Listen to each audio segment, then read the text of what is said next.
Hi, I am Dr. Saqib Mansoor, and this is my channel Learning Anatomy. And today I will discuss with you the anatomy of the internal capsule. So, the internal capsule is a type of the projection fibers. The projection fibers connect cerebral cortex to other regions of the CNS below it by ascending and descending fibers, right? So the corona radiata and the internal capsule are the types of the projection fibers. The two types of the projection fibers, corona radiata and the internal capsule. So first I will tell you the corona radiata. It's a fan-shaped collection of nerve fibers. It's termed as the corona radiata. It passes in the white matter to and from the cerebral cortex to the brain stem. The corona radiata converges on the basal nuclei and passes between them as the internal capsule. The internal capsule is thus defined as the compact bundle of axons consisting of large ascending and descending tracts that are forced to pass between the thalamus and the caudate nucleus medially and the lentiform nucleus laterally. So here you see this is, corona radiata. This is ascending and descending tracts coming above and from the cerebral cortex below, and the fibers also coming from below to upwards to the cerebral cortex. This is corona radiata, and these fibers converge here as the internal capsule. So these are the ascending and descending tracts terms as the internal capsule. You see the relationship. Yes, you see. This is the this streak is shown here. This is the internal capsule. You see it here. This is the internal capsule. This is lying medially is the thalamus. This is the thalamus, and this is the caudate nucleus. This is labeled here, caudate nucleus, and laterally this is the lentiform nucleus, which is the putamen and the globus pallidus, right? So this is the relationships of the internal capsule. Medially, these two structures, which are the thalamus and the caudate nucleus medially, and the lentiform nucleus, that is globus pallidus and putamen laterally. So again, you can see also in this picture, this is the internal capsule here, lying this here, all right? And this medially is the thalamus and laterally is the lentiform nucleus, right? These are the relations of the internal capsule.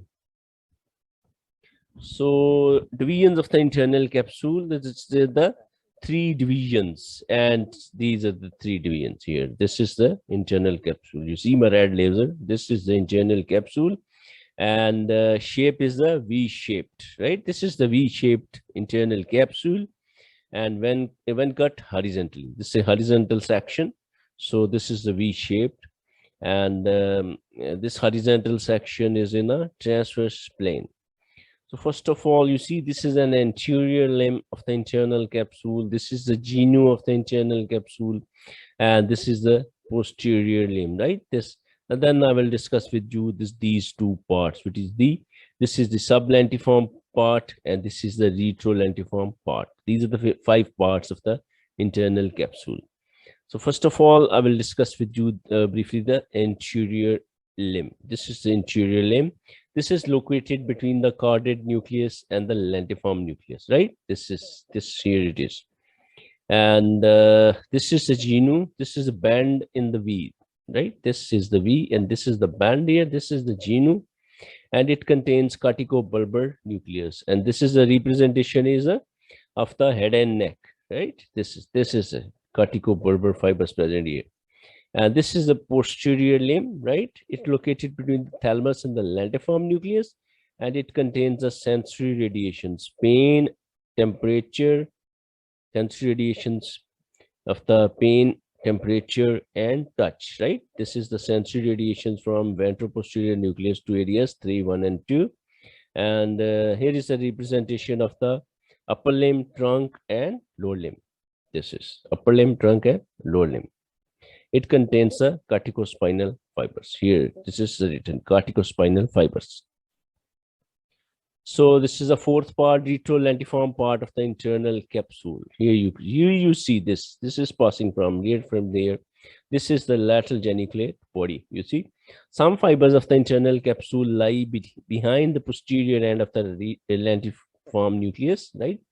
So they constitute its retrolentiform part. It carries the optic radiation from lateral geniculate body. I've already discussed with you in my previous lectures on the diencephalon, the thalamus. This is the lateral geniculate body, and here the optic radiation going in this part, right? This is the visual radiation, the optic radiation, retrolentiform portion of the internal capsule going to the striate cortex of the occipital lobe, area 17. The tract passes posteriorly through the retrolentiform part of the internal capsule and terminates in the visual cortex, area 17, right? Which occupies the upper and lower lips of the calcarine sulcus on the medial surface of the cerebral hemisphere. The visual association cortex, which is the areas 18 and 19, Brodmann areas, is responsible for recognition of objects and perception of color. And the last part is the number 5, sublentiform part of internal capsule. It is lying here, right here. This is going from the medial geniculate body, which is auditory radiation. Here, this part is a sublentiform part. Some other fibers, this is the discussion, and these pass below the lentiform nucleus. These passing below the lentiform nucleus, and they are not medial to it, and these fibers constitute the sublentiform part of the internal capsule.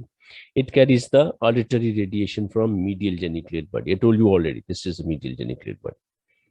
The tract passes inferiorly through the sublentiform nucleus and dominates in the primary auditory cortex, the Brodmann areas 41 and 42. This is also written over here, shown here, right? This is the thing.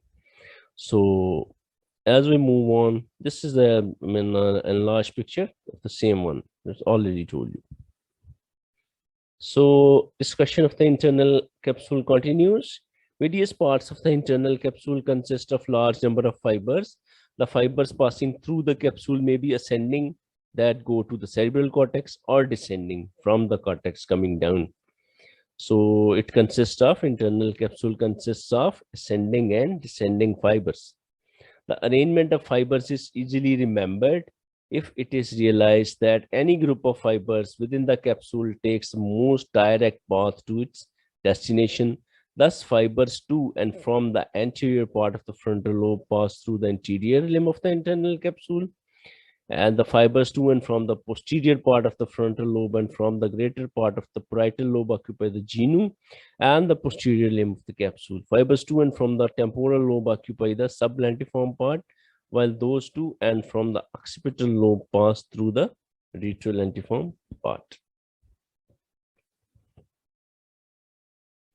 So let's talk about the ascending fibers. These are predominantly thalamocortical fibers, which go from the thalamus to all parts of the cerebral cortex. Here you see these parts. This is the anterior thalamic radiation, this is the superior one, this is the posterior one, and this is the inferior thalamic radiation. So first of all, the anterior thalamic radiation. You see, this is the anterior thalamic radiation. Fibers to the frontal lobe constitutes anterior thalamic radiation, right? These fibers go to the frontal lobe. They pass through the anterior limb of the internal capsule. The fibers arise mainly from the medial and anterior nuclei of the thalamus. The anterior thalamic radiation also carries fibers from the hypothalamus and the limbic structures to the frontal cortex. Then is the superior thalamic radiation, right? This is the superior thalamic radiation. Fibers traveling from the ventral group of the nuclei, ventral anterior, ventral lateral, ventral posteromedial, and ventral posterolateral of the thalamus to the somatomotor and somatosensory areas constitute the superior thalamic radiation, right? Here, these are again, you see, this is the superior going here. These fibers occupy the genu and the posterior limb of the capsule. It should be noted that these fibers are third order sensory neurons responsible for conveying synesthetic sensation to the cerebral cortex. So now the posterior thalamic radiation. Here you see this is the posterior thalamic radiation. Fibers from the thalamus to the occipital lobe constitute the posterior thalamic radiation. This includes optic radiation from the lateral geniculate body to the visual cortex. Here you see this is the thing. Yeah, this was a thalamus. I told you already in my thalamus discussion, the 5 lectures already uploaded. This is a thalamus lying in the center of the brain.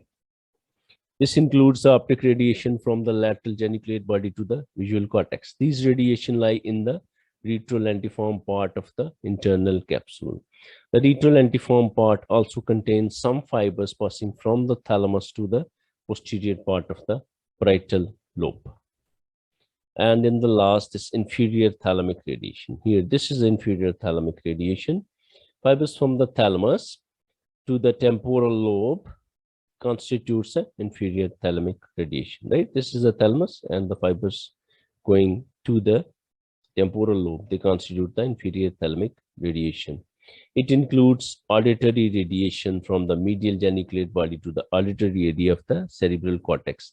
These fibers pass through the sublentiform part of the internal capsule. This I have already discussed you here in this lecture. So the descending fibers now. Corticopontine fibers, first of all, the descending fibers, they originate from all 4 lobes of the cerebral cortex and are named according to the lobe from which they arise. Frontopontine fibers, parietopontine fibers, temporopontine fibers, and occipitopontine fibers. Frontopontine fibers account for 55% of the corticopontine fibers. Therefore, they pass through the anterior limb, genu, and the posterior limb of the internal capsule. And then the parietopontine fibers pass mainly through the retrolentiform part. Some fibers pass through the sublentiform part. Temporopontine fibers pass through the sublentiform part. Occipitopontine fibers pass through the retrolentiform part.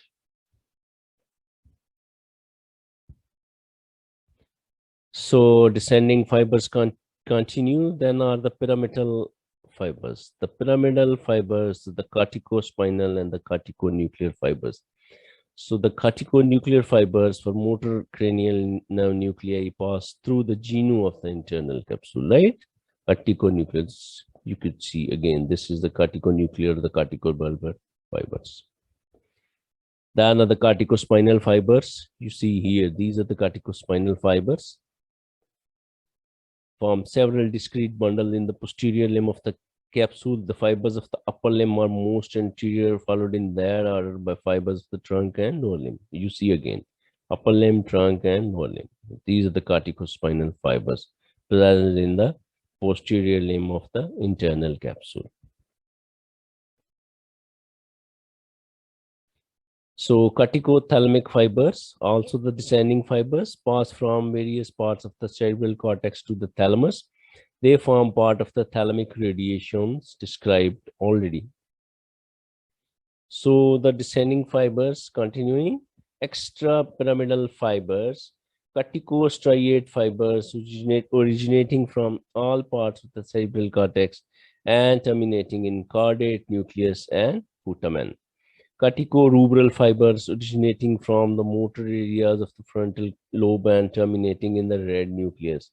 Corticoreticular fibers beginning from the motor cortex and the parietal lobe and terminating in reticular nuclei.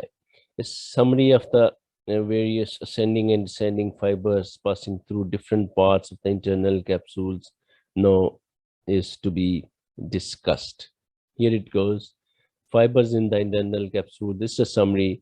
Anterior limb contains these descending fibers, frontothalamic fibers, frontopontine fibers.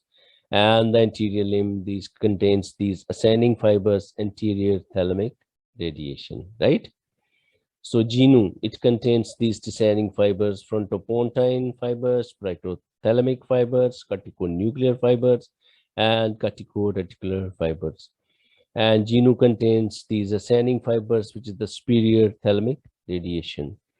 And the posterior limb contains these descending fibers, frontopontine, parieto-thalamic, corticospinal, corticoreticular, and corticorubral fibers.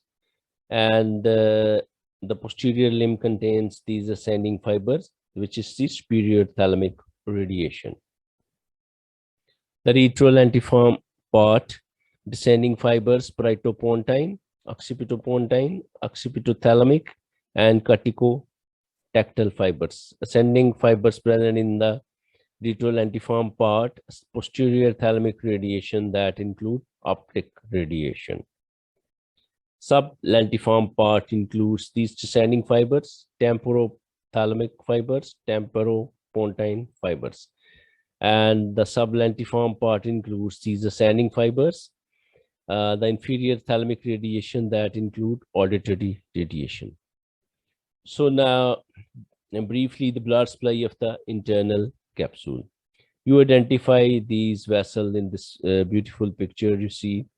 And here you see, this is the representation of the anterior limb of the internal capsule. This ovoid place, you see SEMA laser moving this around. This is the anterior limb of the internal capsule. And this is the genu of the internal capsule. This is a blood supply representation. And this is the internal capsule, posterior limb of the internal capsule, right? So what are the arteries responsible? You see here. So this is the internal capsule, anterior limb, and artery here is the anterior cerebral artery and a part of the middle cerebral artery. And for the genu of the internal capsule, you see there is a middle cerebral artery. And for the internal capsule posterior limb, you see this is the anterior choroidal artery, right? So let's study the detail. Anterior limb blood supply irrigated by the medial striate branches of the anterior cerebral artery, which is known as recurrent artery of Hubner, and by the lateral striate branches, lenticular striate branches of the middle cerebral artery. And I tell you, this blood supply of the internal capsule is very important.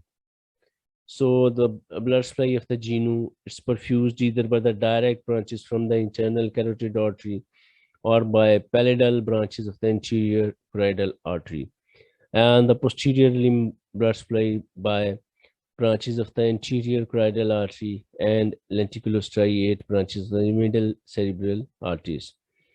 And also the posterior limb receives one of the lateral striate branches supplying posterior limb. It is larger, which is called Charcot's artery of cerebral hemorrhage. Very important clinically, this Charcot's artery of cerebral hemorrhage, right?